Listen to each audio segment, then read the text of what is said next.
مجھے کبھی کبھی اپنی ماں پر حیرت ہوتی ہے کہ وہ مجھے کیوں اتنا مارتی ہے، جبکہ میں ہر ممکن کوشش کرتا کہ ان کو تنگ نہ کروں، کیونکہ میں اپنی ماں سے بہت پیار کرتا ہوں، لیکن وہ مجھ سے سب کام بھی کرواتی اور بدلے میں جانوروں سے بھی بدتر انداز میں مجھے کھانا دیتی۔ میں نہیں جانتا میرا نام کیا ہے، شاید میرا کوئی نام نہیں تھا، مگر میری ماں مجھے ہر وقت گالی دے کر بلاتی اور شاید یہی میرا نام تھا۔ میری قسمت بھی میری نام کی طرح تھی، ہر اچھی چیز، ہر اچھا کپڑا اور ہر اچھا کھانا مجھ پر حرام تھا۔ میری ماں جو کہنے میں میری ماں تھی مگر ایک ظالم حکمران کی طرح ظالم اور جابر تھی۔ اس کے منہ سے ہر وقت گالیوں کی برسات جاری رہتی، لالچی خود غرض اتنی کہ اپنا مقصد حاصل کرنے کے لیے کسی کی جان تک لینے سے گریز نہ کرتی۔ میری ماں جسے سب نوری کہتے تھے، اس نے ایک 3 پہیوں والی لکڑی کی ریڑھی بنوائی ہوئی تھی۔ اس طرح کی عموماً گدھا گر بھیک مانگنے کے لیے استعمال کرتے تھے۔ اس وقت میری عمر اندازاً 8 یا 9 سال ہوگی۔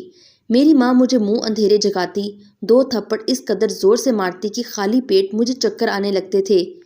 میری ماں مجھ سے بھیک منگوانے کا کام کرتی تھی، خود بھی پھٹے پرانے کپڑے پہنتی اور مجھے بھی ویسے ہی پہناتی۔ ہم سارا دن لوگوں کی گالیاں سنتے رہتے، کچھ لوگ ہمیں دھتکار دیتے تو کچھ ہمیں چند روپے دے دیتے۔ دن اسی طرح معمول کے مطابق گزرتے جا رہے تھے۔ ماں کے ظلم میں کوئی کمی نہیں آئی، وہ دن رات میری مار کٹائی میں لگی رہتی کہ کہیں میں اس سے بغاوت نہ کروں، حالانکہ میں ایسے کیسے کر سکتا تھا، کیونکہ میری ماں جیسے بھی تھی وہ میرا واحد سہارا تھی۔ ایک دن معمول کے مطابق مجھے اس نے چائے اور رات والی باسی روٹی کا ناشتہ دیا۔ خود دیسی گھی والا پراٹھا چائے کے ساتھ کھا کر زور سے تماچا میرے منہ پر مارا۔ سوکھی روٹی میری حلق میں اٹک کر رہ گئی۔ کہنے لگی، جلدی کرو، آج ہمیں جلدی پہنچنا ہے۔ میں حیران ہو کر سوچنے لگا، کیا یہ میری ماں ہے؟ ماں تو اپنے بچوں سے پیار کرتی ہے، پھر میری ماں مجھ سے اتنی نفرت کیوں کرتی ہے؟ میں سوچ ہی رہا تھا کہ ماں نے میری پیٹھ پر زور سے تھپڑ دے مارا۔ میں ناشتہ ادھورا چھوڑ کر جھونپڑی سے باہر نکل آیا، ریڑھی کا ڈنڈا آگے بڑھانے لگا۔ ابھی ماں نے منہ سے کپڑا ہٹایا ہوا تھا، مگر آگے آبادی شروع ہوتے ہی اس نے کپڑا گرا دیا اور معمول کے مطابق آوازیں لگانے لگی۔ ماں کی آواز سن کر شدت کرب سے میری آنکھوں میں آنسو آ جاتے۔ وہ اب بھی آوازیں نکالتی۔ آج ہماری منزل کوئی اور تھی، لوگ آفس کے لیے آ جا رہے تھے، بچوں نے اسکول کی راہ لی ہوئی تھی۔ آہستہ آہستہ ہمارا برتن پیسوں سے بھرتا جا رہا تھا، مگر میں نوٹ کر رہا تھا کہ آج ماں کا دھیان بھیک مانگنے کی طرف نہیں تھا، بلکہ وہ بار بار ادھر ادھر دیکھ رہی تھی، جیسے اسے کسی کی تلاش ہو، مگر ایسا لگتا تھا اسے اپنی مطلوبہ چیز نظر نہیں آ رہی۔ پھر ماں نے مجھے ایک گلی میں داخل ہونے کا کہا اور میں گلی میں داخل ہو گیا۔ میں تو آہستہ آہستہ آگے بڑھتا جا رہا تھا، مگر ماں کا اضطراب میری سمجھ سے باہر تھا۔ اچانک ماں نے مجھے ایک گھر کے سامنے رکنے کے لیے کہا، خود آہستہ آہستہ آواز میں کسی سے کہنے لگی جو کہ مجھے نظر نہیں آ رہا تھا، آ جاؤ، میں تمہارے گھر کے سامنے ہوں۔ لگتا تھا کہ ماں کے پاس موبائل تھا، مگر میں نے آج تک نہیں دیکھا کہ ماں کے پاس کون سا موبائل ہے۔ اب اچانک ماں کے پاس موبائل کیسے آ گیا، یہ بھی حیرت کی بات تھی۔ پھر اچانک سے سامنے والا دروازہ کھلا، جس میں سے 40 سال تک کی عمر کا ایک آدمی نکلا۔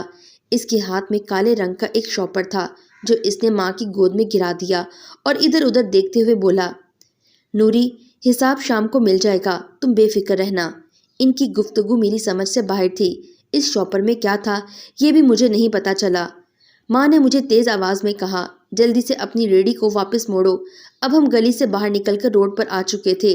ماں نے وہ شاپر اپنے برقعے کے اندر چھپا لیا تھا۔ بچے اور بڑے سب اپنی منزلوں کو جا چکے تھے اور روڈ پر رش ختم ہو چکا تھا۔ میری ماں نے مجھے مارکیٹ کی طرف چلنے کو کہا۔ حیرت انگیز طور پر ان کے لہجے میں نمی تھی۔ یہی وقت تھا کہ شاید میں شاپر کے بارے میں پوچھ سکتا تھا۔ اب میں اس کے بارے میں ترکیبیں سوچنے لگا۔ ماں جی، وہ شاپر جو آدمی نے گلی میں دیا تھا، اس میں کیا ہے؟ چپ کر منحوس، تجھے اتنی جرت کیسے ہوئی کہ مجھ سے پوچھے؟ نوری صرف سوال کرتی ہے، کسی میں اتنی جرت نہیں کہ نوری سے سوال کرے۔ سارا دن ہم مختلف بازاروں میں بھیک مانگنے کے بعد ایک کالج کے سامنے جا کر کھڑے ہو گئے۔ کچھ لوگ تو ہمیں نظر انداز کرتے ہوئے گزر گئے تو کچھ نے ہمیں بھیک دی۔ میرے اندازے کے مطابق ماں کی دہاڑی لگ گئی تھی، مگر ماں کو کسی پل بھی چین نہیں تھا۔ تبھی ماں ایک اور چوک کی طرف مجھے جانے کا کہنے لگی۔ اس چوک پر آئے ہوئے ہمیں کچھ ہی دیر ہوئی تھی کہ ایک بس وہاں آ کر رکی۔ اس میں سے ایک آدمی باہر نکلا۔ وہ بہت محتاط انداز میں ادھر ادھر دیکھ کر چل رہا تھا۔ اس کے کانوں سے موبائل لگا ہوا تھا۔ اسی وقت ماں کی آواز سنائی دی۔ وہ کہہ رہی تھی کہ آ جاؤ، اس وقت کوئی خطرہ نہیں ہے۔ ہمارے قریب آ کر اس نے جیب سے 10 روپے کا نوٹ نکالا اور نیچے جھک کر برتن میں رکھنے لگا تھا کہ ماں نے وہ شاپر نکال کر اسے پکڑا دیا۔ وہ شاپر لے کر جلدی سے چلنے لگا۔ عین اسی وقت 2 پولیس کے اہلکاروں کی نظر اس پر پڑ گئی۔ وہ دونوں آدمی اس کی طرف بھاگے، مگر اچانک ہی ماں نے چیخنا چلانا شروع کر دیا کہ وہ میری ساری دہاڑی لے کر بھاگ گیا۔ اس آدمی نے ہمیں لوٹ لیا، مجھے پانی پلاؤ، میں مر جاؤں گی۔ ماں زور زور سے چلا رہی تھی۔ ماں کے چلانے پر وہ پولیس اہلکار اس آدمی کا پیچھا کرنے کی بجائے ماں کی طرف بھاگے کہ پہلے انہیں پانی پلا دیں، یہ نہ ہو کہ اس عورت کو کچھ ہو جائے۔ میں ماں کا سارا ڈرامہ دیکھ رہا تھا، مگر میں چپ رہا۔ ایک پولیس والا کہنے لگا، مائی اب کچھ نہیں ہو سکتا، کتنے پیسے تھے تمہارے؟ پتر جی، وہ میری ساری جمع پونجی لے کر بھاگ گیا۔ یہ سن کر پولیس والوں نے ماں کو 100 کا نوٹ دیا اور چل دیے۔ میں تو ماں کے اتنے بڑے فراڈ پر حیران تھا، دل ہی دل میں اس کی اداکاری کی داد دیے بنا نہ رہ سکا، مگر یہ معاملہ میری سمجھ سے باہر تھا۔ وہ موٹا آدمی شاپر کو دوسرے آدمی کو خود بھی تو دے سکتا تھا، مگر انہوں نے یہ طریقہ کیوں اپنایا؟ ایک بھکارن کے ذریعے انہوں نے یہ شاپر کا تبادلہ کیوں کیا؟ اس دن میری حالت بہت خراب ہو گئی۔ سارا دن چل چل کر میری ٹانگوں میں درد تھا اور سر الگ دکھ رہا تھا۔ میں نے صحیح طریقے سے کچھ کھایا بھی نہیں تھا۔ گھر آ کر تھکن سے بے حال ہو رہا تھا۔ ماں تو میری طرف دیکھتی تک نہیں تھی، خود کھانے کے لیے بیٹھ گئی۔ اتنے میں 2 آدمی جھونپڑی کا پردہ اٹھاتے ہوئے اندر آ گئے، ماں کے ساتھ نیچے ہی بیٹھ گئے۔ ایک نے 1000 کے کچھ نوٹ نکال کر ماں کو دیے، جسے اس نے جلدی سے پکڑ لیے۔ ان میں سے ایک ہنسنے لگا، اگر تم ہمارے ساتھ اسی طرح مخلص رہی تو ہم تیری پیسوں کی بھوک مٹا دیں گے۔ آپ فکر نہ کریں، مجھے صرف پیسوں سے مطلب ہے، میں آپ کے کاروبار میں کبھی ہیرا پھیری نہیں کروں گی۔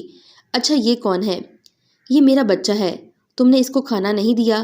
ارے اس نے ابھی کھایا ہے۔ میں ماں کی ظلمانہ جھوٹ پر حیران رہ گیا۔ ٹھیک ہے، اب ہم چلتے ہیں، کل اسی ٹائم پر آ جانا، مگر دھیان سے، کسی کو شک نہ ہو پائے۔ یہ کہہ کر وہ لوگ چلے گئے۔ نیند نے مجھے کسی مہربان ماں کی طرح اپنی آغوش میں لے لیا۔ آدھی رات کا وقت ہوگا جب سخت بھوک کی وجہ سے میری آنکھ کھل گئی۔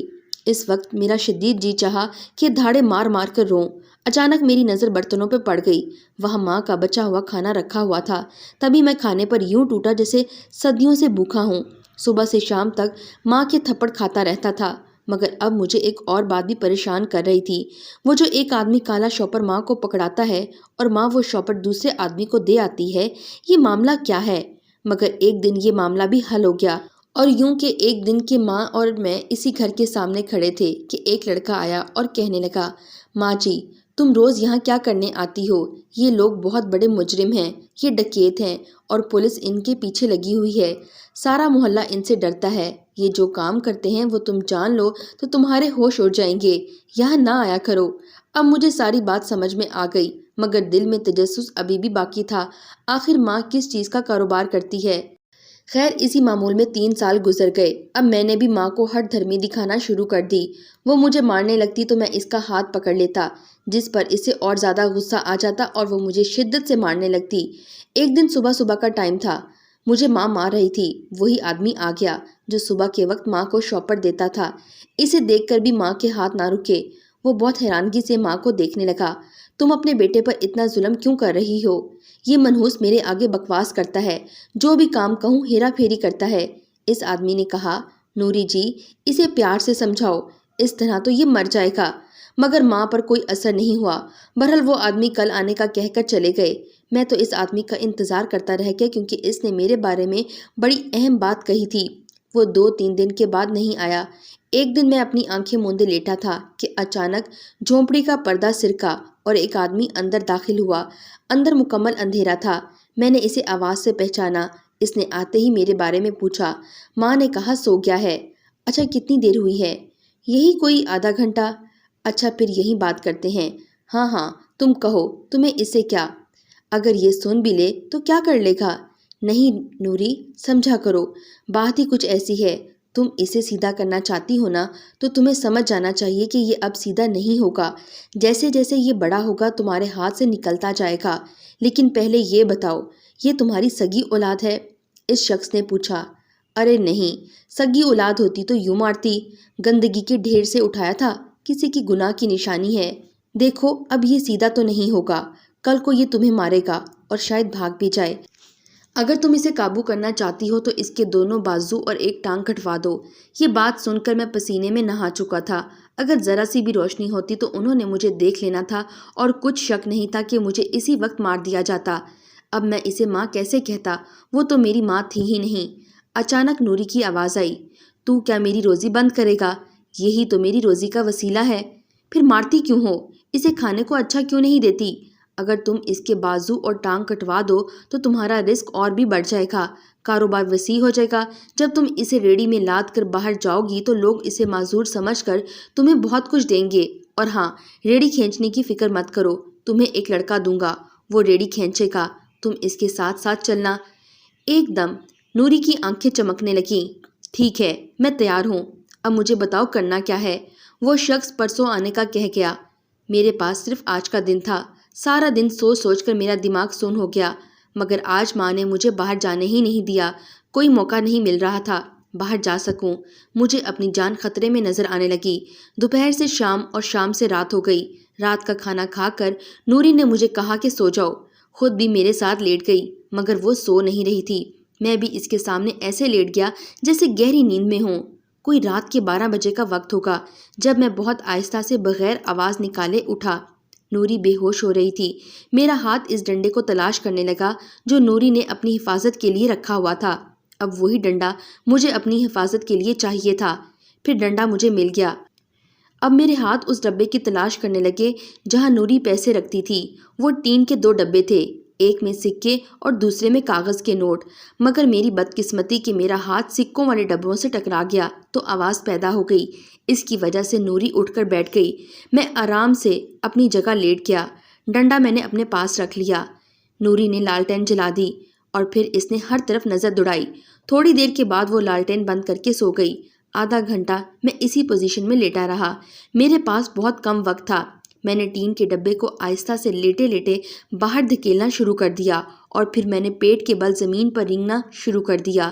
ڈنڈا میرے ہاتھ میں ہی تھا۔ ابھی میرا ایک پاؤں اندر اور دوسرا باہر ہی تھا کہ نوری نے میرا اندر والا پاؤں زور سے پکڑ کر اندر کھینچا اور کھڑی ہونے ہی لگی تھی کہ میرا ڈنڈے والا ہاتھ فضا میں لہرایا اور اس کے سر پر لگا۔ نوری چکراتی ہوئی نیچے جا گری۔ مجھے توقع تھی کہ میں پکڑا جاؤں گا، مگر نوری کو یہ توقع نہیں تھی کہ ڈنڈا اس کے سر پر لگے گا۔ میں نے پھر سے اندھا دھند بھاگنا شروع کر دیا۔ فقیر نگری سے باہر آ کر میں نے نہیں رکا بلکہ بھاگتا رہا۔ میری سانسیں پھول گئی تھیں۔ ایسا پہلی بار ہوا تھا کہ میں رات کے اندھیرے میں اکیلا تھا۔ میرا دل خوف سے لرز رہا تھا، مگر نوری کا خوف اس پر بھی بھاری تھا۔ میں اسے مارنا نہیں چاہتا تھا۔ کچھ بھی تھا، میں نے اس کا نمک کھایا تھا۔ میں نمک حرامی نہیں کر سکتا تھا، مگر میں اپنی جان بچانا چاہتا تھا۔ میں نے بھاگتے بھاگتے پیچھے مڑ کر بھی نہیں دیکھا۔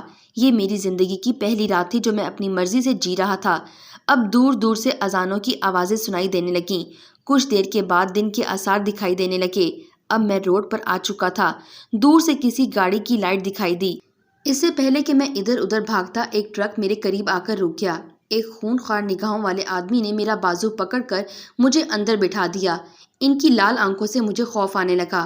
ٹرک پوری رفتار سے چل رہا تھا کہ اچانک ایک آدمی نے وہ ڈبہ کھول کر دیکھا اور پھر میری طرف دیکھ کر کہنے لگا، یہ تم کس کی چوری کر کے نکلے ہو؟ پھر اس نے میرے منہ پر ایک زوردار تھپڑ جڑ دیا۔ میں نے اسے شروع سے لے کر آخر تک کہانی سنا دی۔ میری کہانی سننے کے بعد وہ بولا، میری بہت بڑی فیکٹری ہے، اب تو میرے ساتھ رہنا اور وہیں کام کرنا۔ وہ لوگ مجھے لے کر چلے گئے۔ یہ کوئی پہاڑی علاقہ تھا۔ جب انہوں نے مجھے ٹرک سے اتارا تو وہ 2 آدمی جو ٹرک کے پچھلی طرف گئے تھے، وہاں سے انہوں نے 5 لڑکوں کو اور اتارا، مجھے بھی اپنے ساتھ ملایا۔ وہ سبھی میرے ہم عمر لڑکے تھے۔ ان سب کی بھی ایک الگ الگ کہانی تھی۔ یہ لوگ میرے ساتھ ہی کام کرتے تھے۔ یہاں آ کر مجھے اندازہ ہوا تھا کہ میں ایک مصیبت سے نکل کر دوسری مصیبت میں پھنس گیا ہوں۔ یہاں تو محنت مزدوری اس سے بھی زیادہ سخت تھی، مگر شاید اب بھاگنے کا مجھے تجربہ ہو چکا تھا۔ ایک دن اپنی جان بچا کر ان ٹرک والوں کی نگری سے بھی نکل گیا۔ میں نے یہاں سے بھاگ کر ایک فیکٹری میں کام کرنا شروع کر دیا۔ حالات کے تھپڑوں نے مجھے تعلیم کی اس قدر دلوائی کہ میں نے فیکٹری ٹائم کے بعد اپنی پڑھائی بھی جاری رکھی۔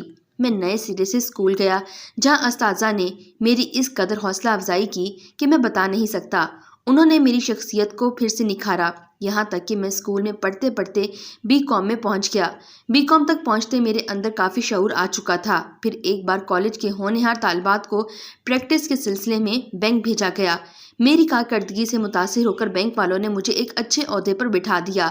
اب میں اللہ تعالیٰ کا شکر ادا کرتا ہوں کہ اس نے مجھے اس ذلت والی زندگی سے بچا لیا۔ میں تو اپنے سگے ماں باپ کو بھی نہیں دیکھا، جنہوں نے مجھے پیدا کرنے کے بعد کچرے کے ڈھیر پر پھینک دیا۔ آخر میرا کیا قصور تھا؟ میں یہ سوچ سوچ کر بہت روتا تھا کہ میں کس کے گناہ کی نشانی ہوں، یا کسی نے مجھے غربت سے تنگ آ کر پھینکا تھا۔ آج مجھے اس عورت کی بہت یاد آتی تھی جس نے مجھے 14 سال تک پالا تھا۔ پورے 3 سال بعد اسی شہر جا رہا تھا جہاں میں نے جنم لیا تھا اور جہاں میری ماں مجھے روز گالیاں دیتی تھی۔ ابھی میں نوری کے ٹھکانے پر گیا نہیں تھا کہ مجھے دور سے ایک ریڑھی نظر آئی۔ جیسے جیسے وہ ریڑھی قریب آتی جا رہی تھی میرے دل کی دھڑکنیں بڑھتی جا رہی تھیں۔ میں نے اسے بالکل قریب سے گزرتے دیکھا تو حیران رہ گیا۔ وہ کوئی اور نہیں، نوری تھی۔ اس کے دونوں بازو کوہنیوں تک کٹے ہوئے تھے۔ اس ریڑھی کو ایک 10 سال کا بچہ دھکیل رہا تھا۔ زمانے بھر کا دکھ درد نوری کی آنکھوں میں تھا۔ اس کی آنکھوں میں آنسو کی برسات تھی۔ شاید اسے میری بد دعا لگ گئی تھی۔ قدرت کا یہ انتقام تھا کہ جو اس نے کبھی میرے ساتھ کرنا چاہا تھا، جو آج خود اس کے ساتھ ہو گیا تھا۔ کہتے ہیں کہ وقت اپنے آپ کو دہراتا ہے۔ کل جب میں ریڑھی لاتا تھا تو وہ مجھے بات بات پر مارتی تھی، مگر آج تو نہ اس کے ہاتھ تھے اور نہ ہی اس کی زبان تھی جو مجھ پر ظلم کرتی تھی۔ میں نے تو یہ بھی سنا تھا مظلوم اور اللہ کے درمیان کوئی پردہ نہیں ہوتا۔